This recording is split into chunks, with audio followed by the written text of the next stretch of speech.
Dan selamat malam. Kita akan kembali memasuki pembelajaran Bible Study kita. Sebelum kita mulai, mari kita bersatu dalam doa.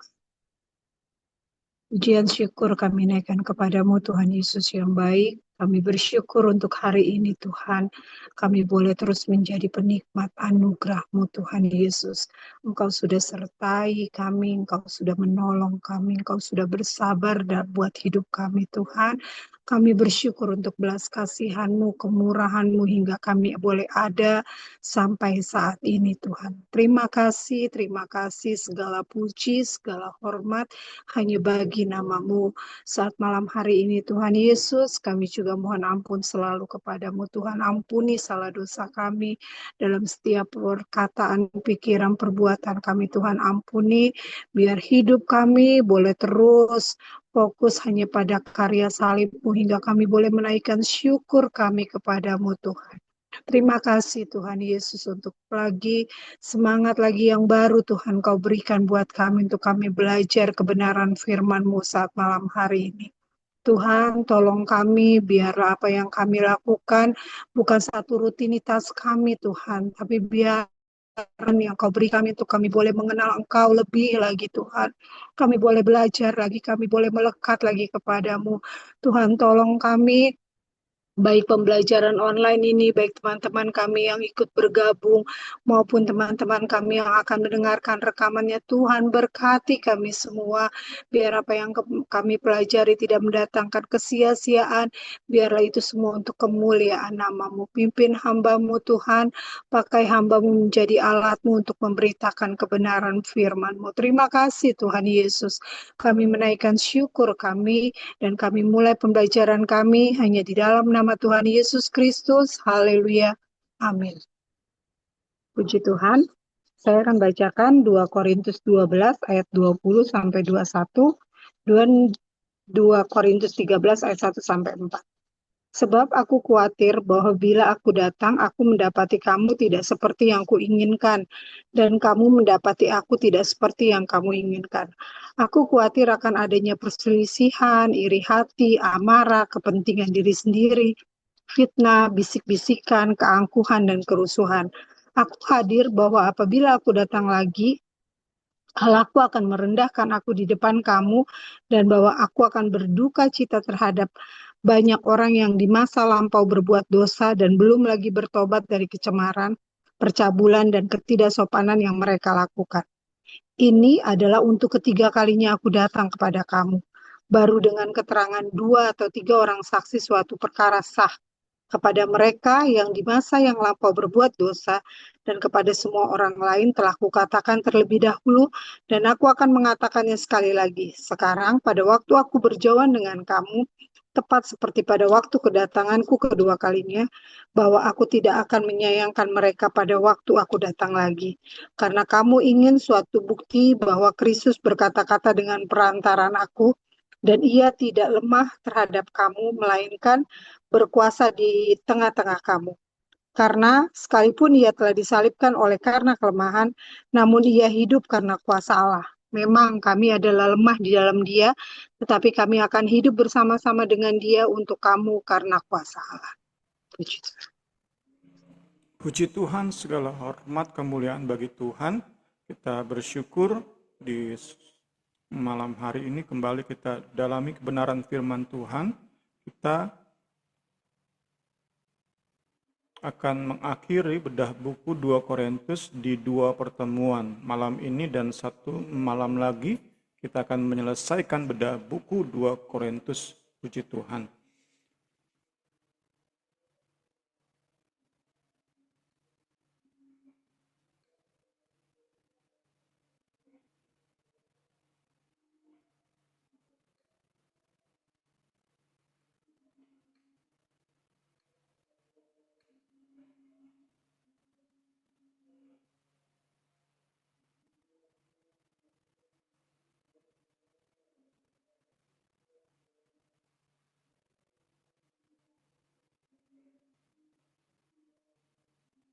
Kita sudah di bab 5 Romawi bagian C poin 2. Di malam hari ini kita bahas C.2, satu pertemuan lagi entah Selasa depan atau kalau Selasa depan libur, Selasa 2 minggu lagi kita akan selesaikan C3 dan C4. Puji Tuhan. Kita percaya jauh ini kita bisa belajar banyak dari surat 2 Korintus, itu semata-mata merupakan berkat dan anugerah dari Tuhan Yesus Kristus. Puji Tuhan.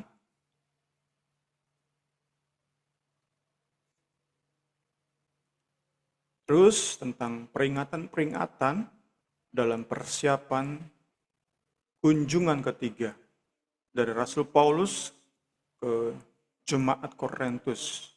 Paul's third visit. Ayat 20.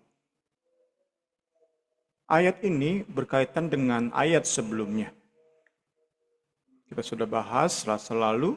Di ayat 19, Paulus telah menjelaskan kepada Jemaat Korintus bahwa memang dalam suratnya ini, surat 2 Korintus yang kita pelajari ini, ia banyak melakukan pembelaan diri. Tetapi itu bukan alasan utama. Tujuan yang lebih penting adalah membangun jemaat. Tujuan yang lebih penting adalah agar jemaat mengalami pertumbuhan rohani. Nah, di ayat 20, Paulus menjelaskan lebih lanjut mengapa membangun jemaat itu lebih penting daripada membela dirinya sendiri.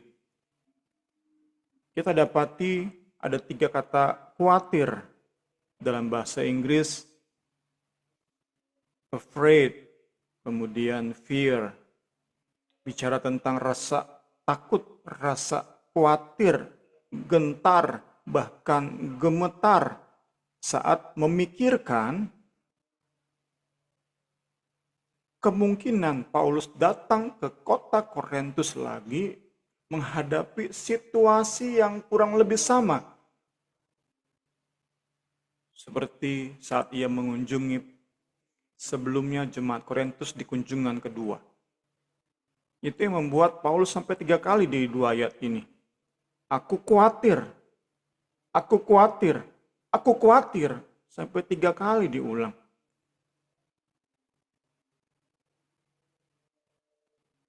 Karena itu, sekali lagi, dihubungkan dengan ayat 19, tujuan utama Paulus adalah bukan membela diri, tetapi rindu melihat jemaat terbangun.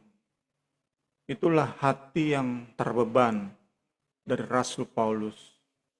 Tentu khususnya keterbebanan Paulus itu terhadap orang-orang yang terus hidup di dalam dosa, yang telah dalam waktu yang cukup lama tetap mempertahankan dosa mereka. Dengan berbagai dalih, mereka konsisten menolak nasihat Kristus melalui Rasul Paulus.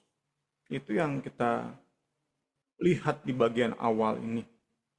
Karena itu nggak heran untuk mengekspresikan kekhawatiran, keterbebanan, ketakutannya sampai 3 kali di 2 ayat ini, ayat 20 dan 21, Paulus ulang, aku khawatir, I'm afraid, fear.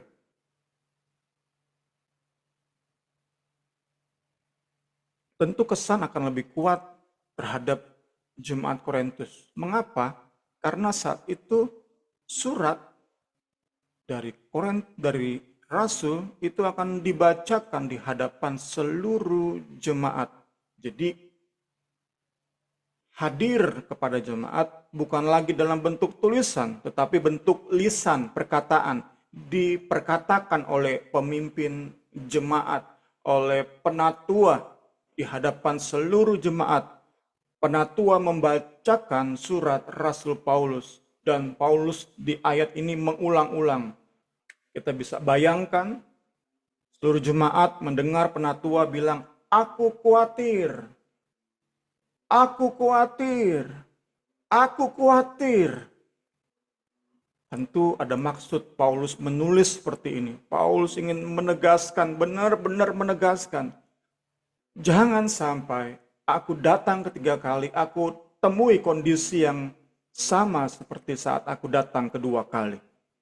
Karena itu di akhir-akhir dari 2 Korintus ini, Paulus seperti sedang memberikan kesan yang menonjok supaya jemaat benar-benar disadarkan. Oh, Paulus serius banget nih. Paulus serius banget nih. Puji Tuhan, puji Tuhan. Paulus jelaskan di sini. Ia khawatir bahwa saat ia datang lagi, ia harus menunjukkan kekerasan ilahi. Kita pernah belajar membandingkan antara kemurahan ilahi dengan kekerasan ilahi. Paulus khawatir saat ia datang, ia terpaksa menunjukkan kekerasan ilahi. Sebuah tindakan yang sebenarnya ia amat sangat ingin hindari. Karena itu Paulus katakan, aku khawatir. Kalau kamu tetap seperti ini, aku terpaksa hadir dengan kekerasan ilahi, dengan hukuman ilahi, dengan pendisiplinan ilahi.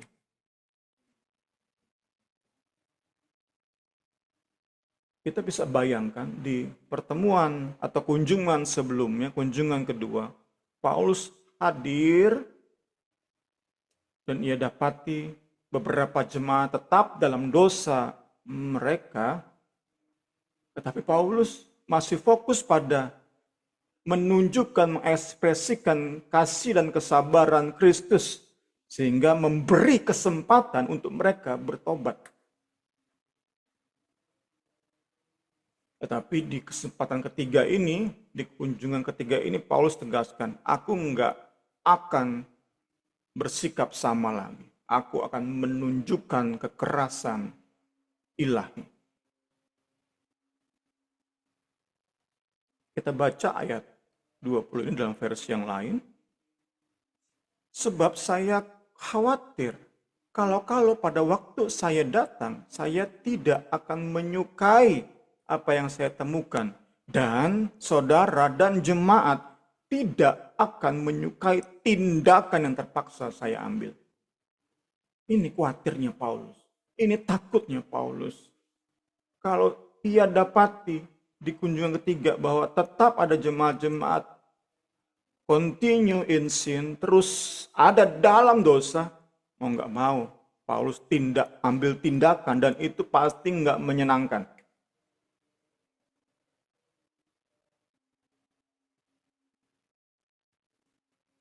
Kemudian khawatir Rasul Paulus berikutnya, aku khawatir, aku harus masuk kepada kondisi di mana aku dapatkan jemaat itu bertengkar satu sama lain, saling iri, bermusuh-musuhan, berlaku tinggi hati, mempercakapkan keburukan orang, diliputi kesombongan dan perpecahan.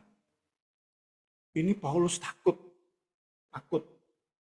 Karena itu lewat suratnya ini Paulus ingin benar-benar beri kesan yang menonjok, beri pesan yang benar-benar sampai di sanubari yang terdalam dari jemaat Korintus supaya mereka benar-benar sadar, sehingga harapannya Paulus nggak lagi harus hadapi situasi yang sedemikian. Ada yang bertengkar, ada yang saling iri, ada yang tinggi hati, ada yang kerjaannya mempercakapkan keburukan orang. Paulus nggak mau dapati jemaat Korintus dalam kondisi seperti itu. Karena kalau ia dapati, pasti ia akan datang dengan kekerasan ilahi. Kita lihat di ayat ini, khususnya di bagian B ini dari 2 Korintus 12 ayat 20 dalam versi firman Allah yang hidup, Paulus memberikan deskripsi yang cukup detail tentang apa yang akan ia temui di tengah-tengah jemaat Korintus. Kan cukup detail ini ya, bertengkar, saling mengiri, bermusuhan, tinggi hati, mempercayai keburukan orang, kesombongan, perpecahan. Ada 7 Paulus daftarkan merupakan deskripsi apa yang akan ia temui di tengah-tengah jemaat Korintus. Nah, diyakini ini yang ia temukan di kunjungan kedua. Ini yang ia temukan dan ia nggak mau nemuin ini lagi. Kalau ia di kunjungan ketiga ketemu ini lagi, mau nggak mau ia keras. Itu kita bisa dapati di bagian ini. Jadi Paulus lewat suratnya sedapat mungkin sangat ingin mengkondisikan agar saat tiba di jemaat Korintus, kondisi yang parah ini setidaknya udah nggak signifikan, udah berkurang sedemikian rupa. Meski kita sadar dosa-dosa yang didaftarkan ini akan terus ada di tengah-tengah jemaat. Sulit, mustahil selama kita masih hidup dalam dosa melawan daging, mustahil ini, nggak ada sama sekali. Tetapi Paulus ingin dapati seminimal mungkin, nggak signifikan, ada tengah jemaat Korintus masalah-masalah semacam ini. Caranya kita sudah pernah bahas. Mayoritas jemaat tunduk pada otoritas Paulus lewat suratnya ini dan melakukan apa-apa yang perlu dilakukan, yang sudah ia berikan, ia nasihatkan lewat suratnya ini. Kita masuk ayat 21. Kita lihat di sini, aku khawatir Allahku akan merendahkan aku. Dalam hal apa? Dengan cara apa Allahnya Paulus merendahkan Paulus? Yaitu saat ia terpaksa mengusir jemaat yang lahir baru lewat pelayanannya. Ia akan seperti seorang ayah yang mengusir anak dari rumahnya. Bagi Paulus itu, ia sedang direndahkan oleh Allahnya. Saat ia terpaksa mengucilkan excommunication, seorang atau beberapa jemaat yang lahir baru lewat penginjilan yang ia lakukan. Itu parah bagi Paulus, sedih banget saat ia harus lakukan itu. Karena itu ia katakan, aku khawatir saat aku kunjungi kamu lagi, aku harus melakukan tindakan itu dan sama aja dengan Allah merendahkan aku di hadapanmu. Aku berduka cita terhadap orang yang terus hidup dalam dosa dan harus aku kucilkan, aku harus usir. Sangat mendukakan hati Paulus yang melihat dirinya direndahkan oleh Allah jika ia harus masuk kepada kondisi yang seperti itu. Kita lihat ayat 21 dalam terjemahan sederhana Indonesia. Waktu saya datang kembali, jangan-jangan saya kecewa dan malu di hadapan Allah. Karena di antara kalian masih ada yang hidupnya tidak pantas sebagai pengikut Kristus. Yaitu, kalau di antara kalian masih ada yang belum bertobat dari perbuatan-perbuatan jahat yang lama, seperti dosa bersinahan, percabulan, saya akan sangat sedih, menangis, karena ternyata pelayanan kami di antara kalian benar-benar gagal. Inilah yang bagi Paulus Allahnya mempermalukan dirinya di hadapan jemaat. Saat ia harus mengusir anak rohaninya dari tengah jemaat. Itu sama aja seperti ia berkata, aku gagal didik kamu, kamu harus keluar dari rumahku. Menyedihkan. Menghasilkan duka yang begitu dalam. Kita masuk ke ayat pertama dari pasal 13.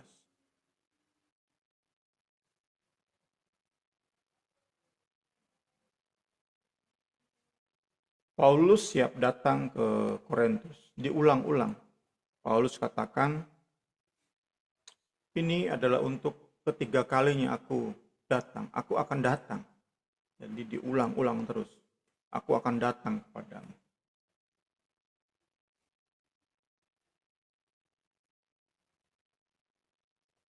Menunjukkan keseriusan Paulus bahwa ia segera datang. Dan kita lihat suasana yang dibangun oleh Rasul Paulus di pasal 12 dan 13 ini, ia siap datang dengan hukuman. Itu yang dikondisikan. Itu yang hadir lewat rangkaian ayat di pasal 12 sampai 13. Nuansa yang ditonjolkan oleh Rasul Paulus di akhir dari suratnya ini. Aku segera datang dan aku siap dengan hukuman. Itu nuansa yang dibangun oleh Rasul Paulus di dua pasal terakhir ini. Nah, kita belajar apa yang Paulus tampilkan di pasal 12-13 itu tampak berbeda, kontras dengan nuansa yang Paulus tampilkan di pasal 7. Kita lihat. Tentu sudah bahas pasal 7. Bahkan ketika kami tiba di Makedonia, kami tidak beroleh ketenangan bagi tubuh kami. Ada rasa galau. Di mana-mana kami mengalami kesusahan. Jadi ada stres. Dari luar pertengkaran, dari dalam ketakutan. Tetapi Allah yang menghiburkan orang yang rendah hati, menghiburkan kami dengan kedatangan Titus. Bukan hanya oleh kedatangannya saja, tetapi juga oleh penghiburan yang dinikmatinya di tengah-tengah kamu. Karena ia telah memberitahukan kepada kami tentang kerinduanmu, keluhanmu, kesungguhanmu untuk membela aku Paulus. Sehingga makin bertambahlah sukacita. Kalau kita lihat pasal 7, Paulus sedang bicara tentang optimisme terhadap jemaat. Aku akan hadir dengan penuh sukacita di hadapan kalian. Itu yang kita bisa dapati. Nuansa yang kita bisa dapati di pasal 7. Namun, tadi kita sudah lihat di pasal 12-13, Paulus seperti sedang ancam nih. Bentar lagi aku datang. Aku datang dengan hukuman. Itu kan sepertinya kontras, bertolak belakang. Nah, ada yang menafsirkan bahwa pasal 7 dan 12 itu merupakan dua surat yang terpisah. Ada yang menafsirkan seperti itu. Buku kita ini menolak penafsiran seperti itu. Penafsiran seperti itu dianggap lemah. Jadi, ada yang menafsirkan pasal 7 itu dan 1 sampai 7 atau 8 atau sampai mana, pokoknya pasal 7 merupakan bagian dari sebuah surat yang kemudian digabungkan dengan sebuah surat lain yang mengandung pasal 12 dan 13. Buku kita ini menolak tafsiran yang semacam itu. Untuk menjelaskan tadi ya, kita dapati sebuah hal yang kontras, bertolak belakang. Menurut buku ini, A Better Explanation, Paulus dalam menulis surat, ia melakukan dengan isu per isu, bagian per bagian. Sesuatu yang tampak kontras ini sebenarnya merupakan cara Paulus dalam menulis surat penggembalaannya kepada jemaat yang ia kasih. Yaitu dengan membagi isu per isu. Memilah dan membahasnya bagian per bagian. Jadi di pasal 7, Paulus menunjukkan kebahagiaannya terhadap respons jemaat atas suratnya yang keras.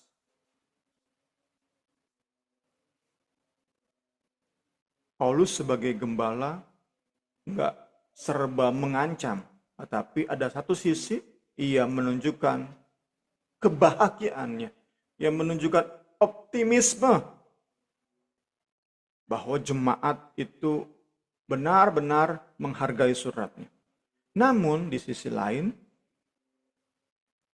saat ingin mengakhiri surat ini, Paulus fokus pada persiapan kunjungannya. Dan ia membahas secara khusus tentang dosa yang terus dilakukan oleh sebagian jemaat. Ini yang Paulus cecer sehingga keluarlah nuansa ancaman.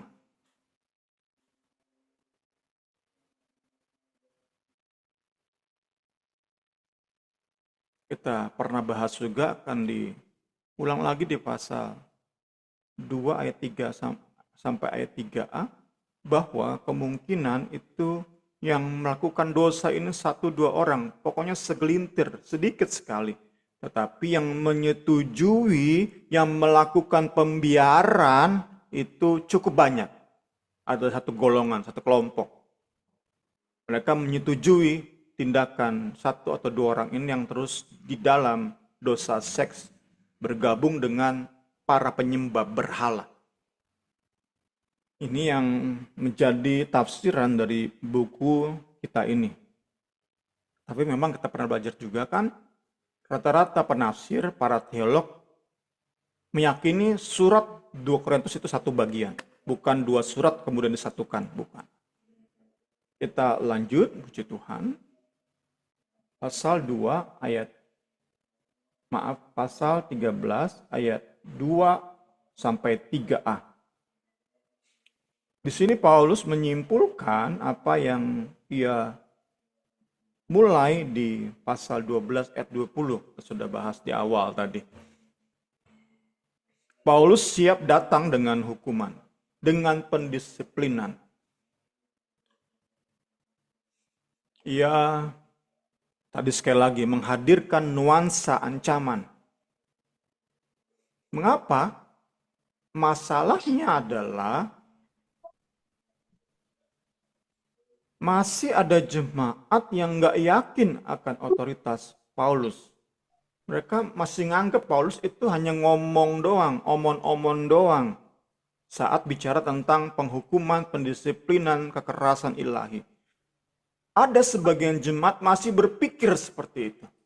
Karena itu sekali lagi, di pasal 12-13 ini Paulus ingin memberikan kesan yang menonjok, pesan yang benar-benar dalam, supaya orang-orang yang selama ini masih meragukan bahwa Paulus itu bisa menjatuhkan hukuman, itu benar-benar sadar. Nah, pertanyaannya mengapa cukup banyak, bisa diyakini cukup banyak jemaat yang nggak yakin kemampuan atau kapasitas atau otoritas Paulus dalam menjatuhkan hukuman. Mengapa demikian? Pertama, dihubungkan dengan kunjungan kedua Paulus. Jemaat melihat Paulus ternyata di kunjungan kedua nggak menjatuhkan hukuman terhadap si pendosa seks, si pelaku perzinahan yang hidup dalam percabulan. Kita bisa tafsirkan saat itu Paulus masih memberi kesempatan. Itu yang kita bisa tafsirkan secara aman. Masih memberi waktu untuk sadar dan bertobat kepada orang-orang ini. Nah, cara Paulus bersikap ini dipandang oleh sebagian jemaat, Paulus itu nggak punya otoritas, Paulus itu nggak disertai dengan otoritas Kristus.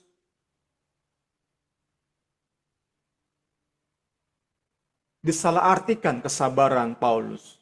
Disalahartikan kemurahan hati Paulus yang mewakili kemurahan hati Kristus. Disalahartikan. Itu kemungkinan pertama. Kenapa mereka bisa nggak yakin bahwa Paulus itu punya kemampuan untuk jatuhkan hukuman. Mereka masih berpikir Paulus itu omon-omon doang. Ngomong doang akan menghukum, padahal pasti nggak akan. Pasti Paulus nggak akan. Mau datang 4 kali, 5 kali, Paulus nggak akan. Ia nggak punya kemampuan untuk itu. Ia nggak punya otoritas untuk lakukan itu. Tadi pertama, karena di kunjungan kedua Paulus emang nggak melakukan hal itu. Padahal Paulus lihat jemaat yang melakukan dosa ini. Paulus dengar saksi-saksi cukup 2-3 orang saksi. Paulus tahu orang ini, tapi Paulus nggak langsung menjatuhkan hukuman. Itu pertama. Kedua, kita hubungkan dengan penampilan fisik Paulus. Mungkin ada pincang, ada disfigurement di mukanya, ada cacat di mukanya, di tubuhnya, di tangannya, yang menunjukkan Paulus itu lemah. Paulus itu nggak seperti pendeta-pendeta sekarang yang ganteng, tegap, pakai jas, berwibawa. Enggak, Paulus hadir enggak dalam cover seperti itu, tampilan seperti itu. Enggak. Paulus itu hadir mungkin dalam pakaian yang sederhana, dalam mungkin ada bagian muka yang mungkin baret atau bonyok, entah seperti apa tampilan Paulus sangat amat meragukan. Jadi saya bisa bilang saat melihat Paulus, semua orang bisa ragu terhadap dirinya. Lihat penampilan fisik Paulus. Semua orang sangat logis untuk meragukan bahwa orang ini utusan Kristus, orang ini rasul. Tapi bagi Paulus kita pernah belajar, mau semua orang meragukan dirinya, asal jangan jemaat-jemaat yang lahir lewat pelayanannya. Itu doang minta Paulus. Mau semua orang di dunia ini meragukan dirinya saat lihat penampilan fisiknya, it's okay. Asal jemaat-jemaat yang aku layani lihat diriku sebagai rasul yang punya otoritas.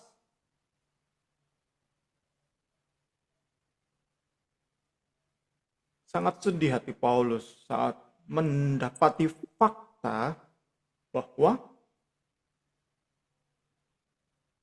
masih ada aja jemaat yang nggak yakin akan otoritas Paulus. Sangat sedih.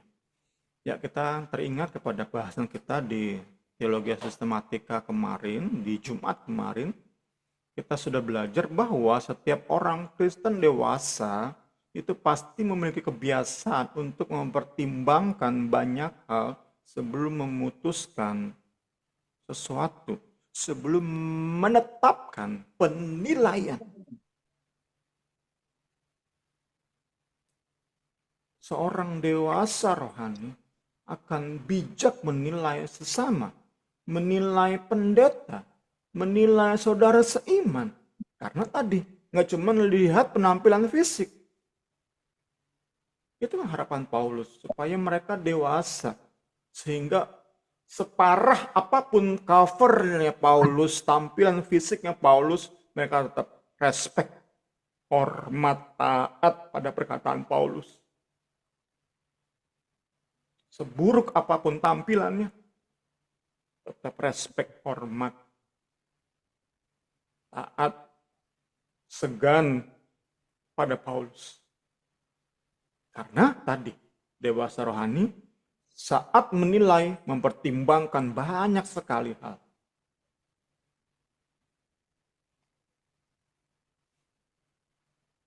Disclaimer sedikit, kita yang terus belajar untuk punya banyak pertimbangan, karena itu kita banyak belajar, banyak baca, banyak terima nasihat orang, supaya kita bisa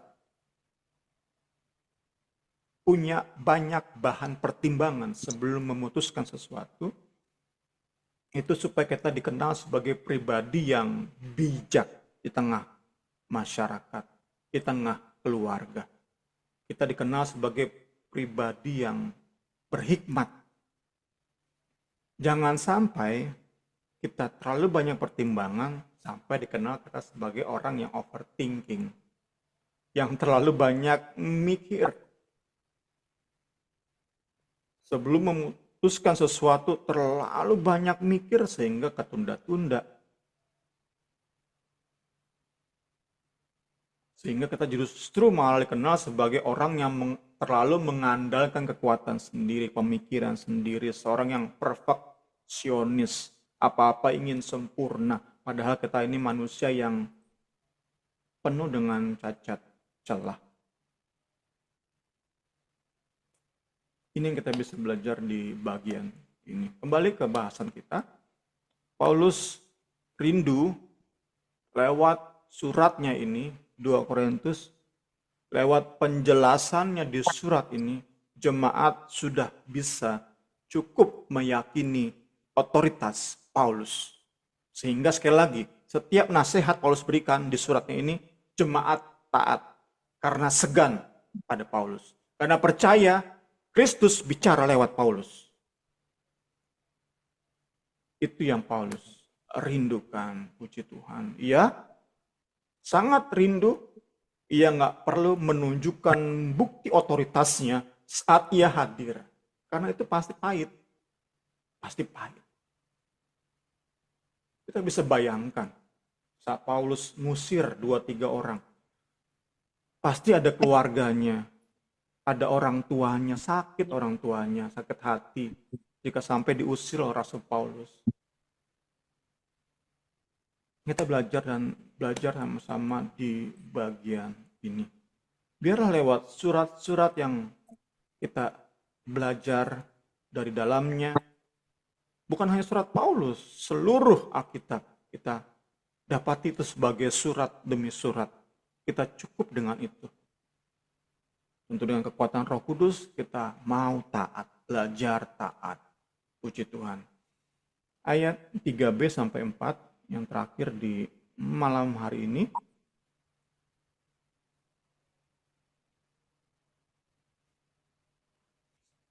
Paulus berusaha meyakinkan jemaat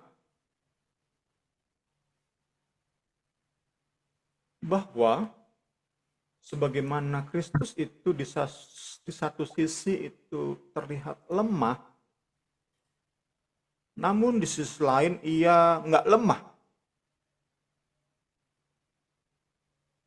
Lagi untuk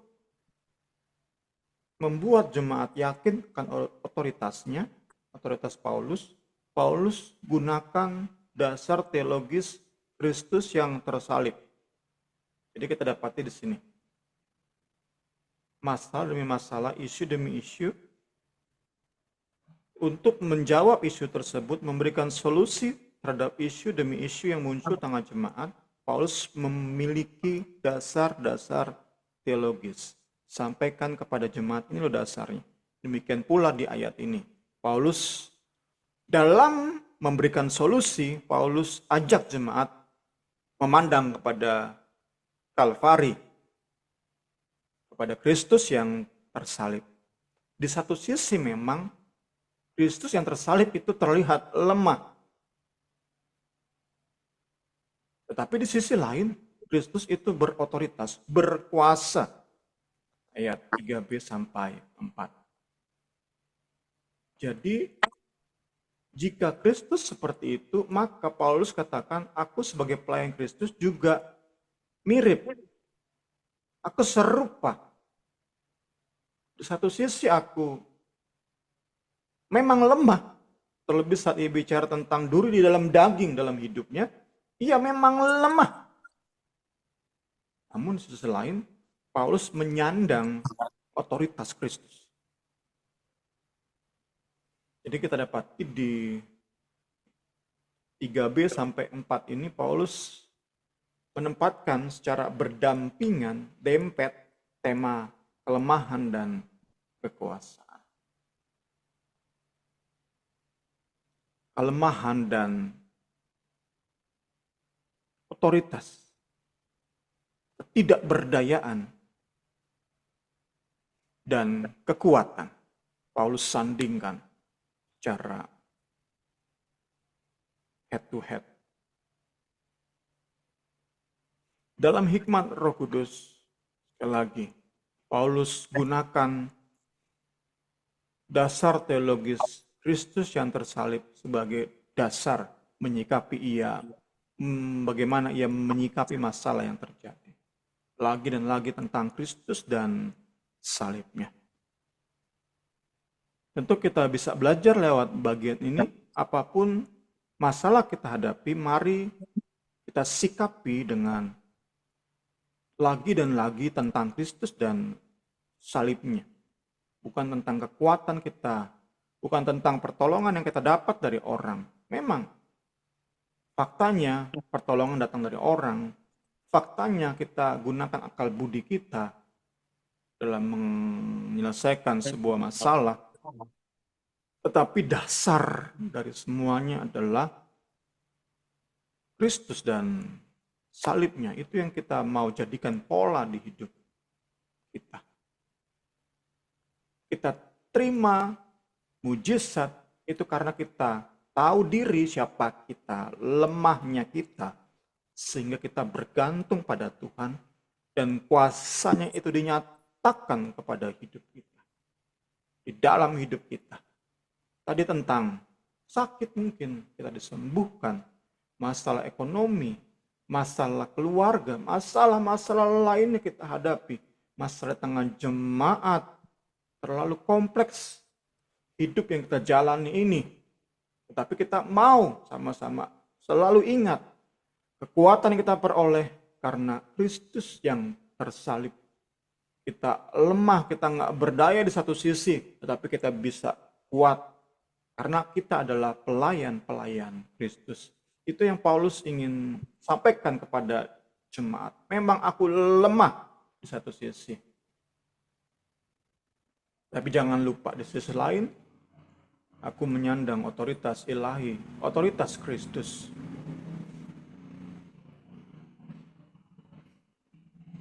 Inilah dasar teologis yang Paulus gunakan untuk menjelaskan bahwa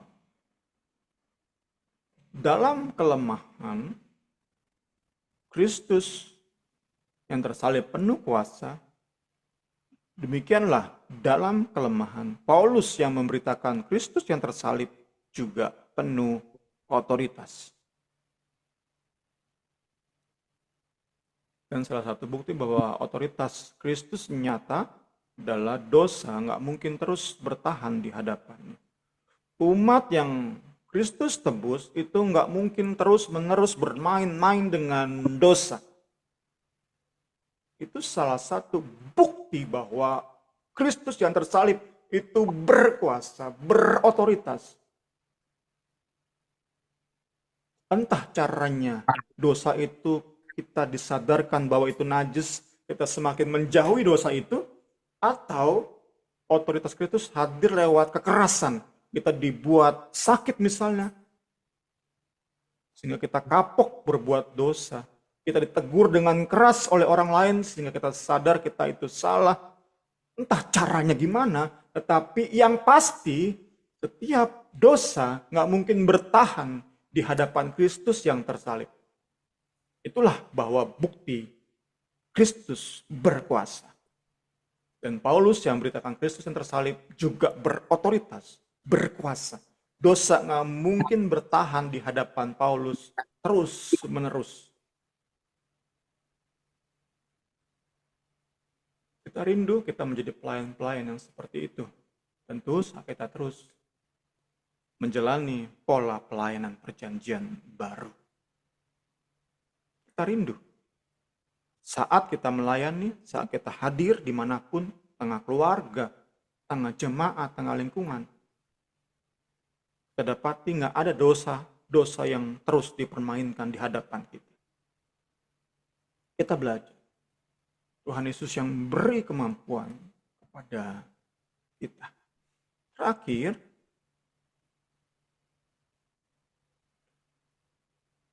Paulus jelaskan bahwa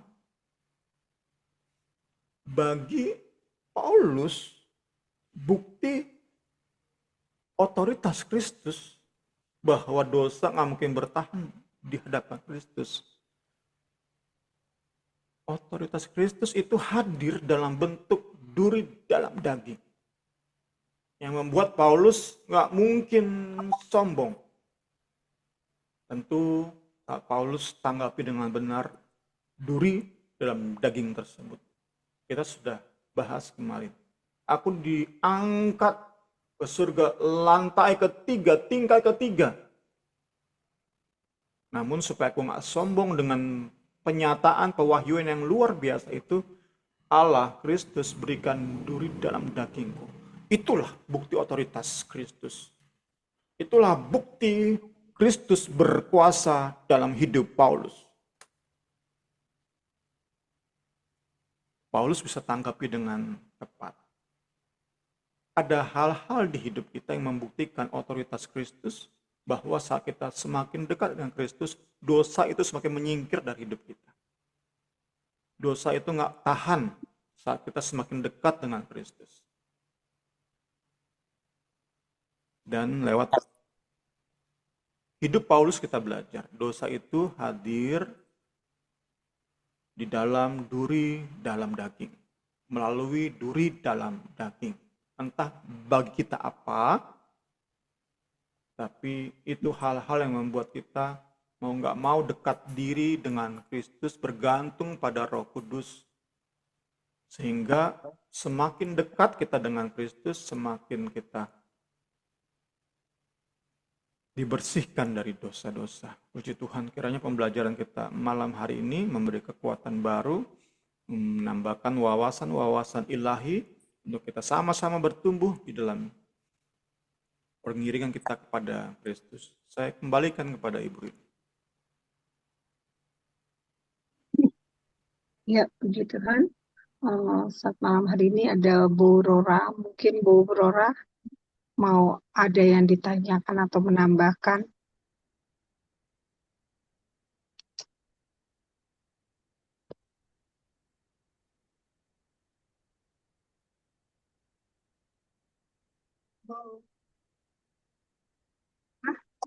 Belum, Rin. Oke, oke. Oke, Bu. Kayak gitu, nyimak dulu ya, Bu, ya. Soalnya udah lama ya. Kita akan tutup pembelajaran kita malam ini. Nanti saya minta Bu Rora yang tutup dalam doa, boleh ya, Bu? Yuk, mari kita berdoa. Bapa, kami mengucap syukur Tuhan Yesus malam hari ini untuk kebenaran firman Tuhan yang kami boleh dengar, kami boleh pelajari lagi ya Tuhan. Terima kasih untuk teladan dari Paulus ya Tuhan Yesus. Sangat singkat, hamba boleh mendengar, belajar Tuhan Yesus, tapi kami percaya Tuhan Yesus, hamba percaya bahwa tidak percuma Tuhan menempatkan Paulus menjadi teladan di dalam pelayanan buat anak-anak Tuhan yang belajar melayani Engkau Yesus. Kesungguhan, kecintaan akan pelayanan ya Tuhan Yesus, pengorbanan sekalipun fisik, didera Tuhan Yesus, sekalipun keadaan sangat terbatas Tuhan, tapi semangat untuk pemberitaan Injil sungguh Tuhan taruh yang luar biasa di dalam Paulus, dan kami juga rindu belajar Tuhan untuk terus belajar untuk melayani Engkau Tuhan, terus melihat, memandang kepada Engkau Yesus. Fisik kondisi kami boleh terbatas Tuhan, tapi semangat roh yang menyala-nyala itu terus dikerjakan oleh Roh Allah ya Tuhan. Amin. Walaupun kami ada kekecewaan, ada hal-hal yang kami tidak nyaman Tuhan Yesus, tapi kami terus memandang kepada Engkau Tuhan, kepada firman-Mu dan kehadiran Roh-Mu yang menjadi kekuatan bagi kami Tuhan Yesus. Terima kasih Allahku, terima kasih Tuhan, urapi berkati hamba-Mu lagi, lebih lagi bertambah-tambah Tuhan, supaya oleh hidupnya, oleh apa yang hamba-Mu persiapkan Tuhan Yesus, sungguh jiwa-jiwa diberkati, bahkan orang-orang yang mendengarkan rekaman ini pun Tuhan Yesus, mereka diberkati, kami semua diberkati Tuhan, nama Yesus dipermuliakan. Berkati Rini yang menjadi penopang Tuhan. Tuhan berkati hamba-Mu, kedua hamba-Mu dan pelayanan mereka. Saudara-saudara kami yang tidak ada hari ini, tapi siapapun mereka yang mendengarkan rekaman ini, sungguh mendapat berkat Tuhan Yesus, dan hidup kami boleh berdampak. Terpuji-puji Engkau Yesus Allah kami. Dalam nama Yesus kami sudah berdoa mengucap syukur, tutup persekutuan Bible Study malam hari ini. Haleluya. Amin.